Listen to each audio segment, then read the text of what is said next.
Hey guys, it's Peter, and welcome to my channel, Peterisms, where I tell stories of my life and just little things that I have learned as I've grown into the person that I am today. And I just went and grabbed the 2 Melody Beatty books. I haven't even opened them today, so I have no idea what the meditations say or are about. But let's hope that the universe is speaking to us and will give us a very enlightening message today. Let's get right into it. Let me put my reading glasses on. And let's see what the language of letting go has to say to us today. June 7th. Oh my Lord, this is so funny. June 6th, and this was something that I had highlighted in here before, was the gift of readiness. So I might read that one. I don't know if you can see, but I have it like highlighted, the gift of readiness. June 7th is about into orbit. It's a really long meditation. So I might read the June 6th one because I want to see what that has to say. Let's see the journey to the heart, what June 7th is about. Never say never. Well, let me read from the language of letting go from the one yesterday, because I have, it's about step 6 and 7, which is about character defects, which I always think is such a great step to revisit and talk about. So let's get into this one and read from June 6th, which is yesterday, the gift of readiness. And there is a quote from step 6 of Al-Anon, and well, it's step 6 of Al-Anon, which says, "We're entirely ready to have God remove all these defects of character. We progress to the 6th step by working diligently to the best of our ability on the first 5 steps. This work readies us for a change of heart and openness to becoming changed by a power greater than ourselves, God. The path to this willingness can be long and hard. Many of us have to struggle with a behavior or feeling before we become ready to let it go. We need to see over and over again that the coping device that once protected us is no longer useful." This is the part that I have highlighted. "The defects of character referred to in step 6 are old survival behaviors that once helped us cope with people, life, and ourselves. But now they are getting in our way, and it is time to be willing to have them removed. Trust in this time. Trust that you are being ready to let go of that which is no longer useful. Trust that a change of heart is being worked out in you. God, help me become ready to let go of my defects of character. Help me know in my mind and soul that I am ready to let go of my self-defeating behaviors, the blocks and barriers to my life." Interesting that this would come up. I was just talking to a friend about this last night at my meeting about step 6 and 7, which is specifically about character defects and the removal of character defects. You know, it's interesting when I take a look at like the work that I've done in my recovery and just in the last few years on character defects in my life. And I was always taught that to work on a character defect, such as like rage or anger, that you do the opposite of it. Or if you like are lacking patience, then you do the opposite of that you practice patience, right? So for example, patience is something that I struggled with a lot when I first got sober. And so, you know, my sponsor at the time told me, okay, like one of the things you're going to do is that you're going to let 3 people go in front of you at the store, and then you're going to be practicing patience, right? Which that doesn't sound like much, but like actually go to the store, and if there's nobody in the store, wait for 3 people to come along and just go, yeah, go ahead of me, you know, go ahead of me, go ahead of me.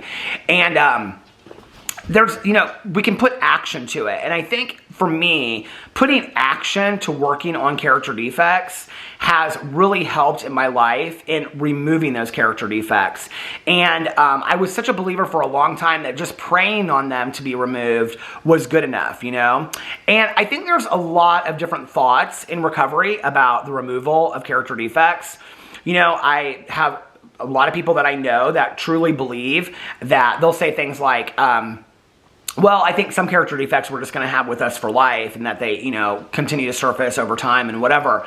I used to believe that. I used to believe that, you know, some character defects are just going to come and go throughout time and whatever. I'm not a believer in that today, especially after having done some very diligent work on specific areas of my life where character defects were glowing and they were becoming obstacles to joy and freedom in my life and me becoming a better person.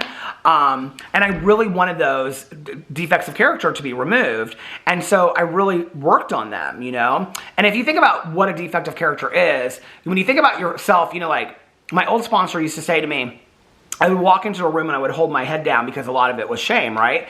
And he would say, when you walk into a room, you hold your head up high because today you're a person of character.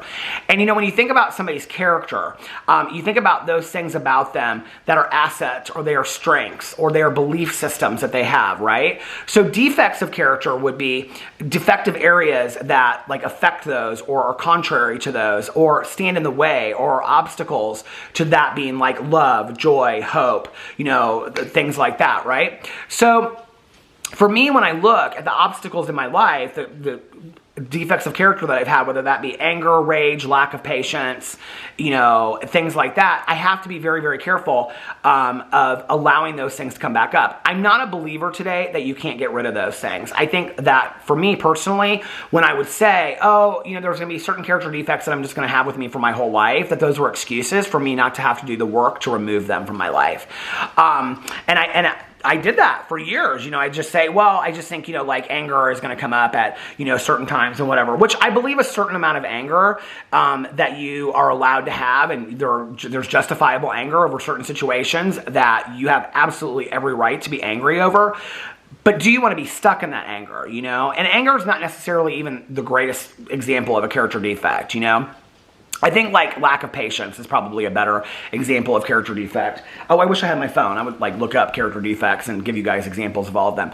But when I think about like lack of patience, it's like that was for me that the world was not working the way that I wanted it to work or as fast as I wanted it to work, And so I'd be like, come on. And that led to like, me being like angry at people because they weren't moving at the speed that I wanted them to, or things weren't going the way that I wanted it to. And so that led to anger, which then led to the way that I spoke to people, which then led to how I treated people in my life, typically the people closest around me. And so it's like each of these things affect the next, right? And so, it was several years ago that I decided that, I just had this kind of like moment of clarity where I was like, I don't want to be this person anymore that's ruled by anger and impatience, that's ruled by feeling like everything has to happen the way that I want it to happen. Like maybe it's just easier for me to float with the world and float with, things that are going on. But to do that, I had to practice the opposite of these, and that maybe in situations where I get angry, I can practice love, and I can look at situations from the other person's point of view and, walk around their front porch in their shoes for a while and see maybe where they're coming from and really understand why they feel the way they do or whatever, instead of, being angry about a situation or, like resentments and things like that. Well, resentments aren't necessarily character defects, but I think for me to live in a state of being resentful is probably, and so I think it's important for me to do the opposite of that and to work on that, and not to just say, well, these are things that I'm going to be dealing with for the rest of my life. I don't want to be an angry person for the rest of my life. I don't want to be an impatient person for the rest of my life. I want to be happy, joyous, and free. And I am a believer that you can remove each of these things one by one and get rid of them, these things that, tie us down. And there is a great recovery book.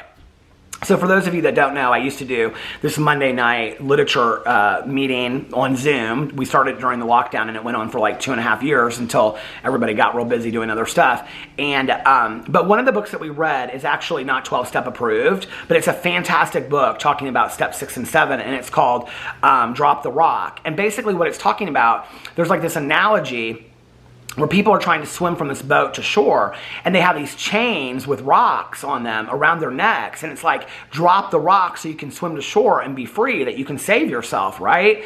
And so the idea is it goes through and it talks about like the 7 deadly sins and like lust and, gluttony and all those kinds of things, and it talks about that, and then it also talks about other character defects, because there are so many character defects that are weighting us down and holding us down and really, keeping us from, the sunlight of the spirit, so to speak, whatever higher power you believe in, and also keeping us from really enjoying life and really enjoying everything that life has to offer. And I don't want to be that angry, bitter, impatient person today. I just don't. And I, for so many years, just kind of was like, well, I guess that's who I am, and just kind of accepted it. It's kind of like, that's who I am, so I guess this isn't going to go away, and it's going to flare up from here to there, and when it flares up, I guess I'll talk to my sponsor about it and whatever. And then one day I just realized, like, I don't have to live this way. Like, I don't have to be this person, you know? Like, I can be peaceful and serene and calm, and I can let go of these resentments that I have, and I can work through these issues, and I don't have to hold on to these character defects, these defense mechanisms that I had in my past, because a lot of them were defense mechanisms, you know, that I would have. They were survival tactics that we had, and that's what this book is talking about, especially from a point of view of being codependent, that a lot of these like controlling habits that we had, where we had to control every aspect of our lives and every other person's life, that's a character defect, you know, is because if I'm controlling everything, then I'm managing it, and if I'm managing it, then nothing can get out of order, and as soon as something gets out of order, then it's like blah, blah, blah, blah, then the whole world falls apart, right? And it's like, okay, well, maybe I need to realize that I can let go of some control. Maybe I need to not always, you know, be steering the boat. Maybe I need to just realize that I got to take care of myself, and I got to take care of the way that I, you know, talk to other people, and I got to take care of the way that I allow anger to lead in my life, and I allow impatience to lead in my life, and all the other character defects that I've had, you know? And I think it's important to do that and do the work and work through it. And, you know, I'm still a work in progress. There's a lot of character defects that I'm working on today, and there probably always will be. But I don't want to hold on to the same character defects for the next 20 years, and 20 years from now not be any more happy, joyous, and free than I am today, because I'm still holding on to this impatience that I had when I was 20 years old. Like, then there's no growth, there's no work that's been done. I don't have to continue to feel that way, and neither do you. There's freedom from all of these things that are holding us down, right? It's recognizing it. I think awareness is always the first point. It's recognizing it and finding awareness and saying, wow, like, I'm a really impatient person, and this is causing me obstacles to joy in my life, because I'm like, come on, come on, come on, come on, come on, come on. And then I'm talking to people in an angry tone, and then it's making me angry, and it's making other people around me not happy, and it's affecting relationships that I have, and I don't want to live my life that way. Okay, so maybe what I do need to do is sit in line and allow 3 other people to go in front of me, and slowly learn over time that, you know, time works the way that it's supposed to, you know, and I don't always have to be in such a rush. And I can slow down, and I can sit on my front porch and look at my flowers and talk to my neighbor, you know, and watch my dog run around. He's right here. Watch my dog run around in the yard for a little bit, you know, and I can just enjoy it, and I don't have to be in such a rush all the time. And I was in such a rush for so much of my life, you know, and that's where that impatience came from that led to the anger, you know. I don't want to live like that anymore. I don't want to live under those conditions, and I don't have to. Today I can choose peace and serenity. Today I can choose to be happy, joyous, and free, and I want that for you as well. So let me know what you think about that in the comment section below. I love you guys, and I'll see you tomorrow. Bye.